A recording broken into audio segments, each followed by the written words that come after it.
All right, guys, so we're going to do Wednesday. Don't forget your warm-up. Complete the discussion. Who turned and made the mistake in the inequality, which looks like this. Just practice from yesterday. And now let's talk about graphing inequalities. So again, take your time, look over and get the notes that were in your skeleton key, okay? So when graphing, less than or greater than sign. And remember, if you always get confused, I want you to make L's with your fingers right now. Which one is the right L? It's with your left hand. And if you just tip it just a little bit, that means everything on the further left-hand side is less than everything on the right.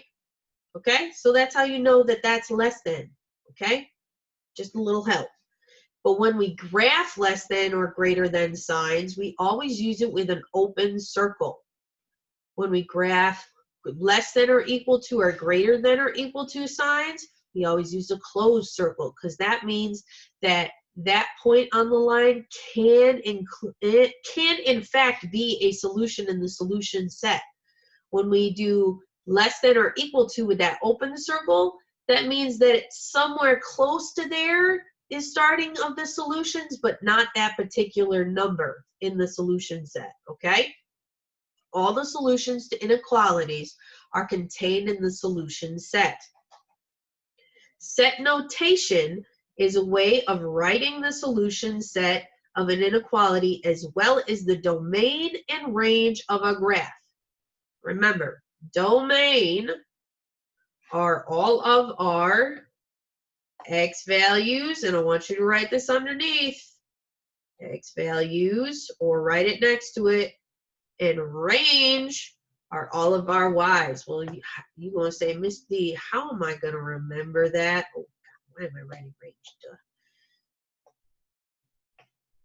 You're going to remember that because X always comes first in the alphabet, and Y comes second. Guess what? Domain comes first in the alphabet, and range comes second. X and Y, domain and range. Always say it that way, domain and range, X and Y. Okay? And then when we get to plotting like points on graph, ooh, it's always going to be, so sorry. It's always going to be X and Y. Move that up a little bit. There we go. Sorry.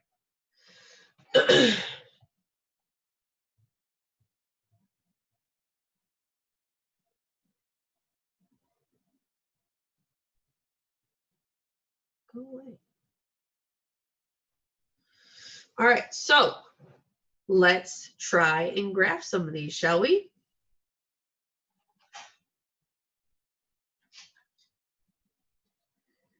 Ooh, sorry, I got to get rid of that. Hopefully you wrote that down.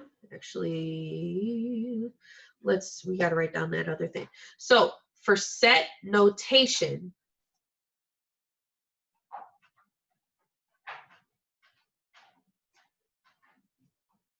you're always going to start with a variable, which is the variable that you're solving for, which is X in most cases, excuse me.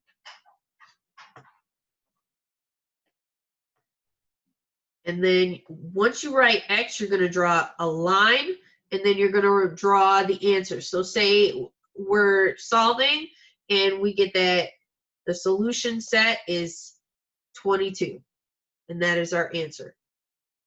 Now these squigglies are kind of hard to write, but they just start like this. They pop out, and then they come back around.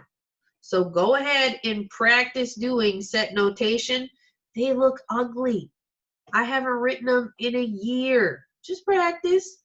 We ain't judging. This is a non-judgment free zone, y'all. Okay. Oh, Lord, still rough. We're going to leave it just as is. Whew. Now, luckily for you, if you were to type this into Schoology, they have a section where you can use all sorts of symbols and stuff for math. So I would suggest using that. All right, I'm going to take a picture of this, And we're going to keep it moving because I got to slide the screen up. Remember, pause at any time. All right, so now let's graph. So this is kind of easy. Graph the inequalities and describe their possible solutions. So number one, what kind of circle are we going to have here? Are we going to have an open or a closed circle? Well, we're going to have an open circle because it doesn't have an equal to sign. So let's see if I can, oh, I can, kind of nice, okay. Let me see if I can move it. Oh, darn it, I can't move it. All right, try it again. So we've got a nice open circle around 3. Now we have to draw a line. So what way is that line going to go? This is saying that x is less than all numbers that are greater than 3. So that means that x can go and be any number less than 3. So for this situation, I always think about it as that's drawing an arrow. So now again, are we going to have a closed circle or an open circle? Again, we're going to have an open circle over 3, best we can. And what way am I going to be drawing my arrow now? Because this is saying x is greater than 3. So that means all numbers greater than 3 could be x. So that means I'm drawing my arrow to the right. And again, to the right. Now this only works if the x is on the left side of the inequality, y'all. So pay attention, okay? Because if it was the other way and it was 3 is greater than x, it wouldn't be the same. Now we've got x is less than or equal to 3. So what kind of oval are we going to have this time? Well, this time we are going to have a closed circle. And if it's a closed circle, it's going to be over 3. And I'm going to draw it this time because they don't have nice ones. And what way am I going to be drawing my line? It says less than. So remember, we're going to be drawing our line to all the numbers less than or equal to 3. So that means x can be 3, 2, 1, 0, and onwards to infinity. How about this one? Draw your arrow. We've got an equal to. So that means closed circle over 3. And we know we're drawing our arrow to the right because x can be 3, 4, 5, 6, 7, 8, 9, 10. Take a picture. Make sure you got this. I'm going to have to scroll it up in a second. So pause if you need to. I know that drawing these number lines out isn't easy, but just use a straight edge. Do the best you can. If you just want to write 3 and 0 to the left and 10 to the right, just to give yourself an idea, like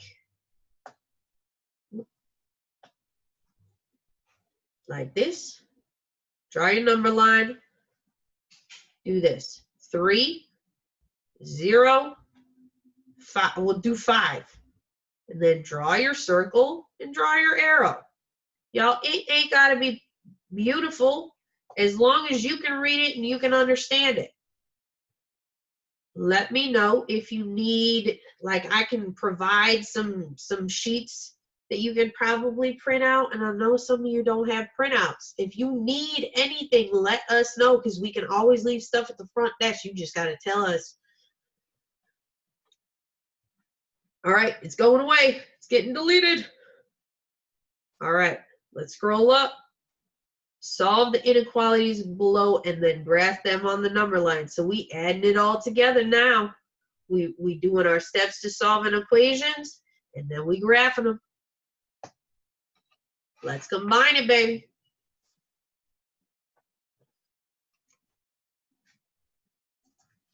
Now I'm going to do a couple of these with you because I'm not trying to do this long, but you need to practice. So definitely do the rest of these.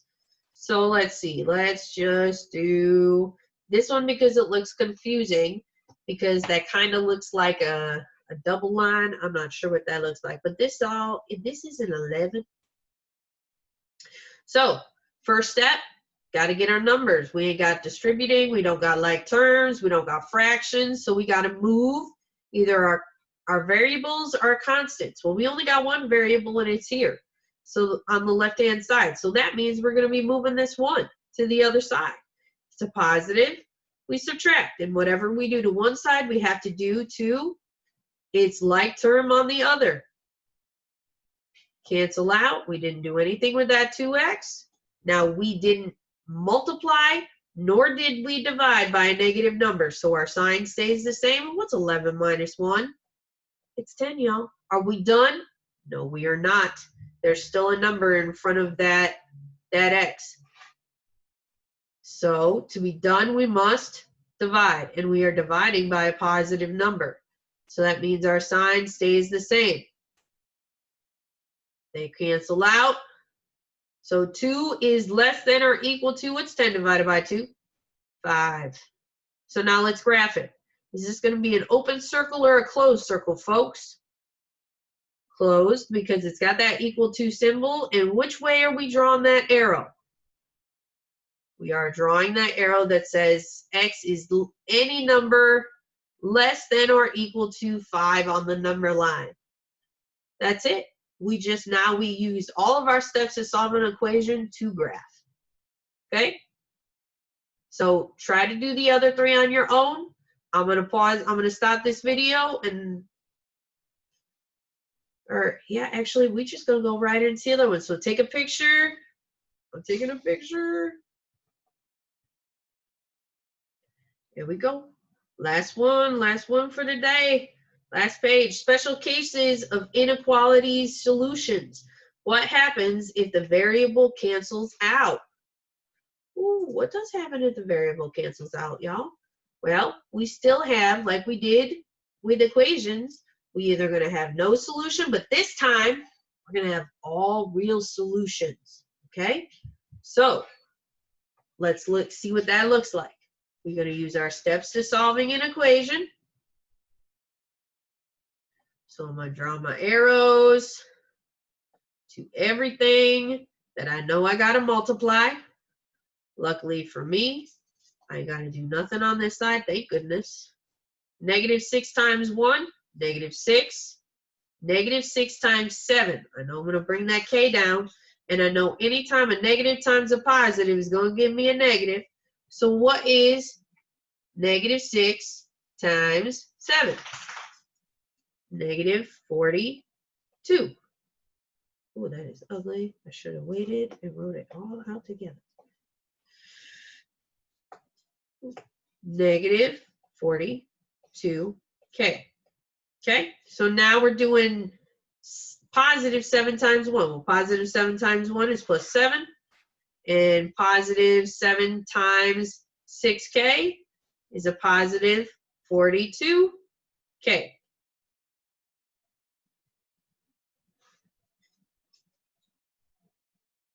All right, let's combine like terms because we definitely got a couple. Let's identify them. So I know I've got 2 k's. And I know I've got 2 numbers, 2 constants with no letters. So I'm going to do the constants first.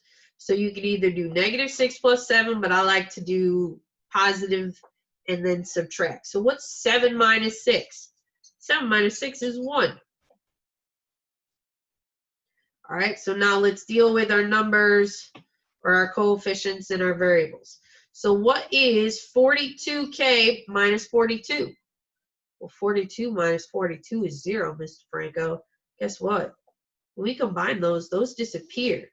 And now we're left with 1 is less than or equal to negative 2. Is that true?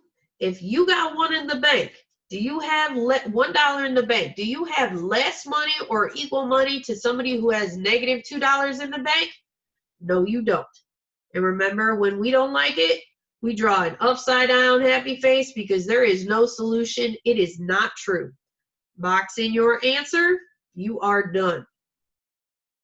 Now we're going to look at all real solutions. All real solutions, we start the same. We always do our steps, looking for that distribution. 3 times 1 is 3. 3 times negative is going to be a negative, and that is, oh Lord, slow down, Mr. Franco. That is negative 6x. Then I'm not doing anything on my other side because I don't have distribution. Do I have like terms? No, I don't. So now we're going to be moving. So when we go to move, I always like to move my constants first. So when my coefficients first and my variables. So when I do that, they cancel out. Okay, so I'm left with a 3 on this side is greater than or equal to a 3 on this side. Y'all, if you got $3 in the bank and I got $3 in the bank, are they equal? Yes, they are.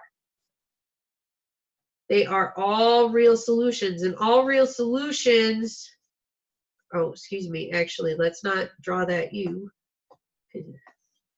All real solutions is this.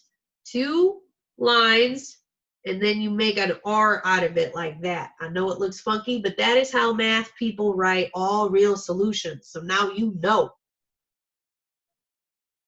Pause it, take a video of it, or a picture. I'm taking a picture. Because y'all, we got one left to do. Whew. Oh, I'm sorry. Independent word problems, that's on you. Use those word problems. Find your answers, y'all. You can do it. All right. Next is us doing Thursday and Friday. And I'll talk to you later, guys. Let me know if you have any questions. Bye. Do your practices.